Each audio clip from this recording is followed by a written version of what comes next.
We are doing a head-to-head matchup between Pete Buttigieg and AOC because despite both being horrible candidates, in my opinion, they're polling at the front of the pack when it comes to the 2028 polls. So let's look at the polls, and I'm going to talk a little bit about the odds of each one actually winning and kind of being the de facto leader of the Democrat Party in the 2028 nominee. This first one's from Atlas Intel. You'll remember I used this one a lot for the election. It actually ended up being the polling that was the most accurate for Donald Trump's victory. So I think they're pretty trustworthy as polling goes.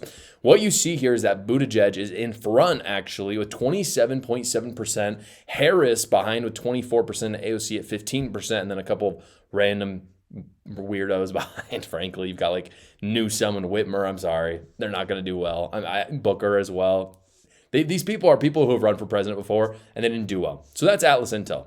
The next one, this one is excluding Kamala Harris, and it just has Buttigieg at the top with 17%, Booker at 14%, and then Ocasio-Cortez tied for 14%. So Buttigieg has the edge in both those polls. If you look at this one, though, you have Harris at 18%, Buttigieg at 14%, Ocasio-Cortez at 12%, and then finally Harris at 28%. AOC is above Buttigieg at this one, 21% to Buttigieg's 14%. Now, the reason why I've kind of disregarded Kamala Harris in this conversation is I think even the Democrat establishment, with all the flaws that they have, I think even them, they're not stupid enough to put her up again because she was such a colossal failure. And she's never won a primary, by the way. I mean, she's run for president several times at this point, never won a primary, never even gotten a single primary delegate vote ever. She's not good at elections. And there's also an open governor seat in California that I think is probably hers if she wants it. So I think she's going to go that way. I don't even think that people are going to let her. And when I say people, I mean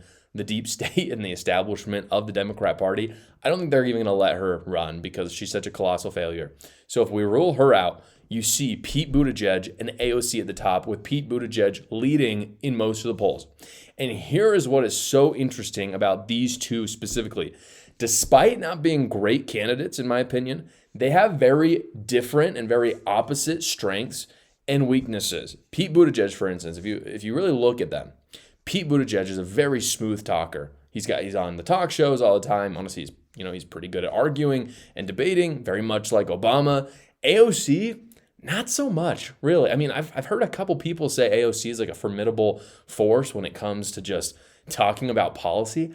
I just haven't seen that. I've never seen her really be that articulate. I don't think that's her strength. I think that is Pete Buttigieg's strength, despite him, again, I think he's an awful candidate.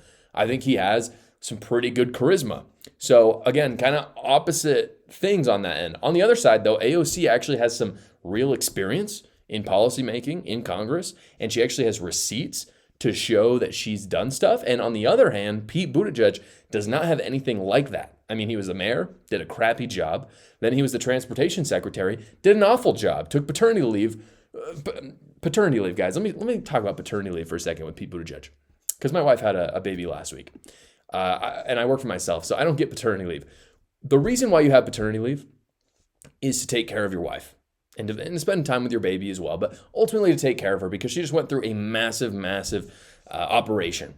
Pete Buttigieg is gay, and he has a husband, and they adopted a baby, which of course should be illegal, and I've talked about that at great length. But my question is, if you're both gay and you didn't deliver the baby, then why are you taking paternity leave? I think he took like 4 to 6 months or something like that of paternity leave.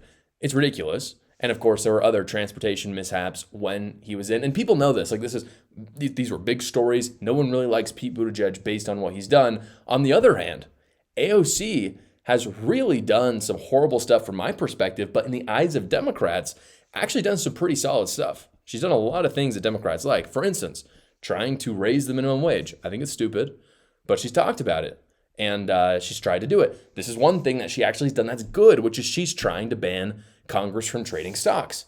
And again, like, if you're looking at these two people and you think, well, what's AOC done from a Democrat perspective? You can see that she is a true progressive. Pete Buttigieg is just a nothing. I mean, he is a product of the establishment. He's done nothing. And so I think that's a big plus for AOC in the eyes of Democrats. The other thing that AOC has going for her is that in terms of identity, I think she is way more powerful than Buttigieg. Because what AOC does, she comes from a working background. That's her whole thing. She was a bartender. And she's very intersectional. She's a a woman of color. The left loves that. Pete Buttigieg is kind of almost too far for even a lot of Democrats on the intersectionality. The man is gay. He's openly gay. He's got foundations he started with his husband that grooms children. They pledge allegiance, not to the American flag, but to the LGBTQ pride flag.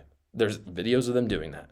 And I think even for a lot of Democrats, that's a little strong. I think it's strong because, again, that's an 80-20 issue. Sure, there's, maybe 20-30% of the Democrat Party that's loony and they think that's okay. But even most Democrats, I think, are not okay with that. So with all of that, looking at AOC versus Pete Buttigieg, even with the small polling lead that Pete Buttigieg has, I think that AOC is going to be the nominee at this point, looking at it right now. Because despite being really garbage, I think she exemplifies a lot of what Democrats kind of like and are going after. And she's willing to pretend, even if I don't really believe AOC is not part of the establishment. I think she totally is, but she's willing to pretend she's not. And she looks a little bit like a populist. She looks a little bit like a Bernie Sanders. And I've always said that Bernie Sanders was a bit more part of the establishment than people made him out to be.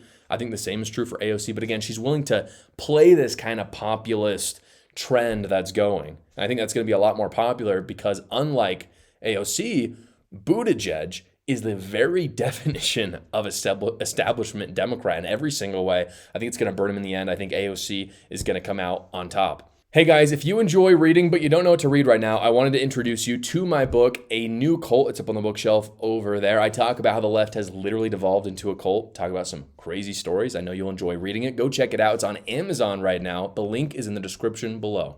Thank you so much for watching, guys. If you haven't already, go down below, like the video, subscribe to my channel, and watch another video.